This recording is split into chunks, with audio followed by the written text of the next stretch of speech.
চাঁদপুরে কার্গো জাহাজে 7 জনকে হত্যার ঘটনাটি পূর্ব পরিকল্পিত বলে জানিয়েছেন জেলা নৌ পুলিশ সুপার সৈয়দ মুশফিকুর রহমান। তাদের খাবারে চেতনানাশক মেশানো ছিল বলেও জানান তিনি। এদিকে হত্যাকাণ্ডে সুষ্ঠু বিচারের দাবিতে বিক্ষোভ করেছেন নৌযান শ্রমিকরা। সুষ্ঠু তদন্তের মাধ্যমে দোষীদের আইনের আওতায় আনা, নৌপথ নিরাপদ রাখতে নজরদারি বাড়ানো এবং নৌপথে চাঁদাবাজি বন্ধের দাবি জানানো হয়।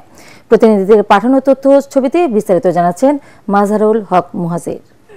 আমি বিচার চাই, আমার ছেলের বিচার, আমার ভাই বিচার চাই। ফরিদপুরের গেরদা ইউনিয়নের জোয়ারের মোড় এলাকার গোলাম কিবরিয়া ও সবুজ শেখের স্বজনদের এই কান্না যেন শেষ হবার নয়।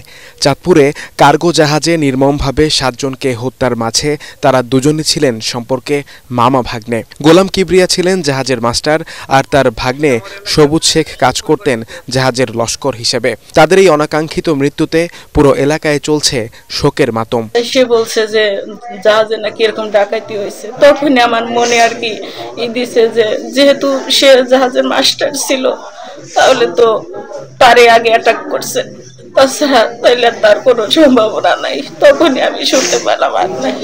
নিহতদের প্রত্যেকের মাথায় আঘাতের চিহ্ন রয়েছে, তাই একে পূর্ব পরিকল্পিত হত্যাকাণ্ড বলছেন জেলা নৌ পুলিশ সুপার। যে আলামতগুলো জাহাজ থেকে উদ্ধার করেছি এবং যে পারিপার্শ্বিক অবস্থাগুলো আমরা দেখেছি, তো আমাদের কাছে এটা ডাকাতির ঘটনা বলে মনে হয়নি।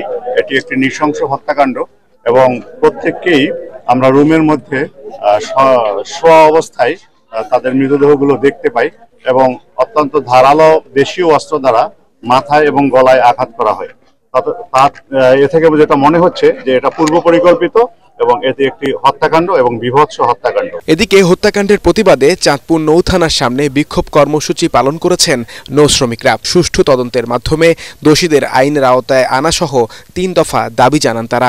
10 জন বাবুসি, 11 জন, তাইলে ওই আমদানিকারক তাদের এসকর্ট দিয়েছে 2 জন বা 4 জন, তাহলে বাকি লোকগুলো গেল কোথায়? চাঁদপুরের ফেরিঘাটে মেঘনা নদীতে নোঙর করা সারবাহী জাহাজ থেকে সোমবার 7 জনের মরদেহ উদ্ধার করা হয়। আরেকজনকে আহত অবস্থায় উদ্ধার করে পাঠানো হয় হাসপাতালে।